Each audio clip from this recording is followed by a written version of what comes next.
All right, guys. Thank you for making the time. So we're here to talk about deep clean and the maintenance of the maintenance workshop floor and surrounding areas. The aim is to have the workshop safe, clean, and organized before the site visit next week. And we need to make sure that we plan the job properly. So I've reviewed the workshop cleaning policy procedure and the maintenance workshop JSEA and the risk management procedure. I also did a walk through the area this morning using the photos that the SSC sent me. So I just want to hear from you about the hazards and the way the work is actually done before I complete the JSA.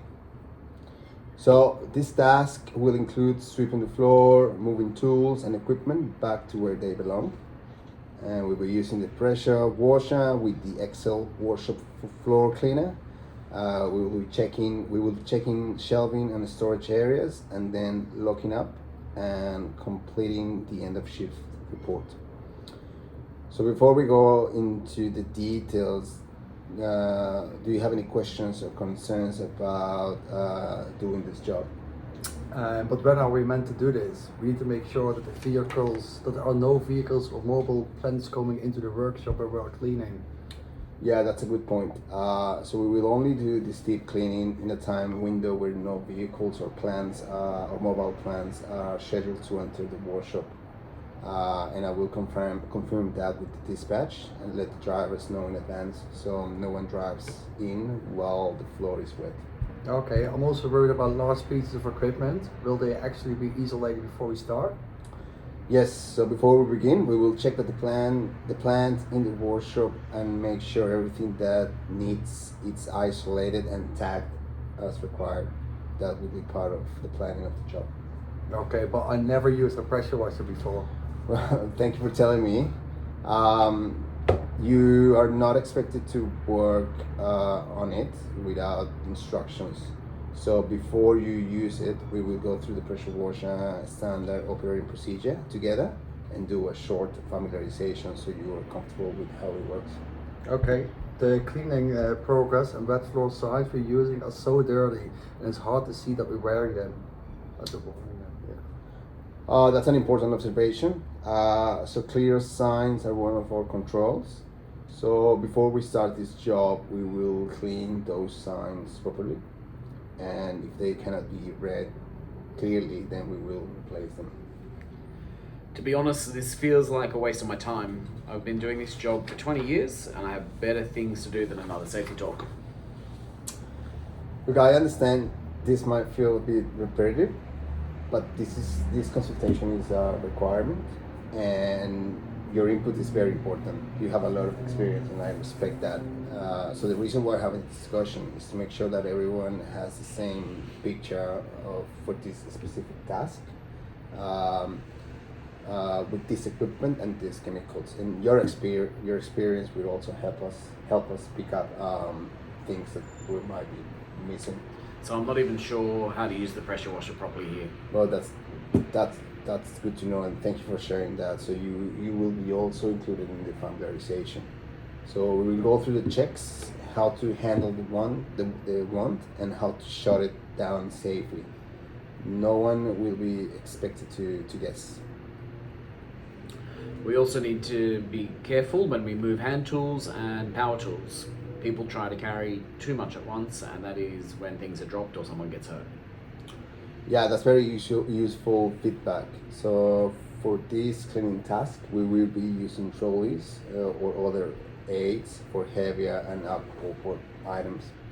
And we will set the expectation that people take manageable loads and keep walkways clear instead of rushing activities instead of rushing to finish. There's only one small bin at the end of the pit and it's always overflowing.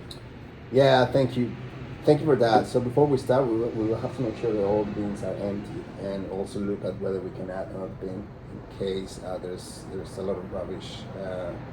So there's no rubbish, just build it up on one spot.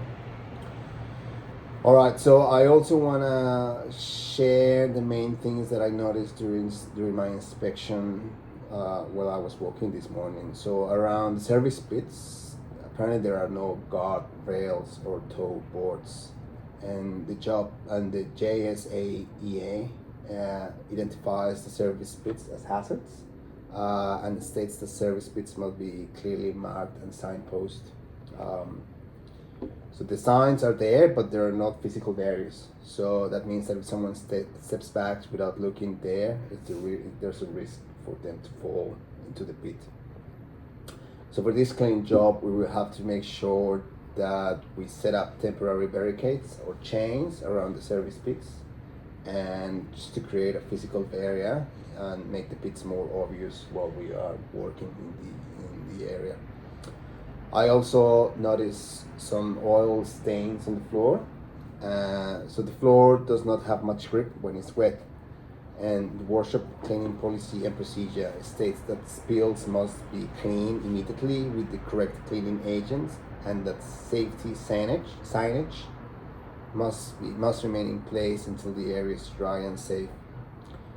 So during the deep clean, we will pay special attention to contaminated areas and make sure that we follow this procedure. So let's talk very quickly about manual handling. So you'll be moving hoses, tools, and possibly some heavier pieces of equipment. So from your experience, where do you see are the main risks? So it's usually when people try to carry too many tools or awkward items in one go because they want to finish faster. Yeah, that makes a lot of sense. So for this job, we will make sure that trolleys are used for moving heavy or awkward equipment, and that workers stick to manageable loads.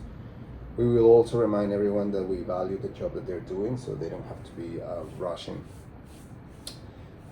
In terms of personal protective equipment, so for this task we will need safety boots with good grip.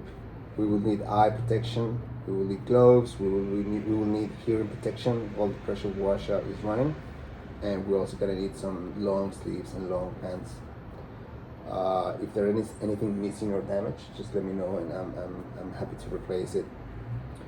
So just for summarizing what we have discussed today, so we will schedule the clean at the time when no vehicles or mobile plants are entering the workshop. All large equipment in the area will be isolated before the cleaning starts. Temporary barricades or chains will be put around the service pits during the task. Pressure washer training and familiarization will be completed for everyone who needs it. We will use trolleys and good manual handling practices when moving tools and equipment. The small bin near the pit will be emptied before the job, and we will look at adding another bin. And the cleaning in progress and wet floor signs will be cleaned or replaced so that can be easily read. So does that cover everything you guys raised? Yes, that covers my concerns.